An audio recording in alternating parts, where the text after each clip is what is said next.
মাঠেই কালো জাদু করলেন বিরাট কোহলি, যা দেখে হতবাক হরদীপ সিং নিজেও। ঠিক কি এমন ঘটেছিল তখন, বিস্তারিত জানতে ভিডিওটি না টেনে সম্পূর্ণ দেখার অনুরোধ রইল।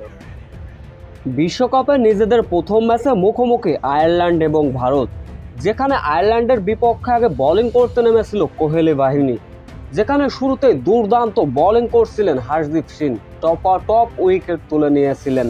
কিন্তু তৃতীয়তম ওভারে ঘটল সেই অনাকাঙ্ক্ষিত ঘটনা। ওই ওভারে পঞ্চম বল করার জন্য যখন প্রস্তুত হচ্ছিলেন হরদীপ সিং, তখনই কাভার থেকে বিরাট কোহলি হরদীপ সিংকে বলে উঠল, এটা তো উইকেট পাবি। আঙুল ইস্যু করে বারবার বলে দিচ্ছিলেন কোহলি, এবার তুই উইকেট পাবি।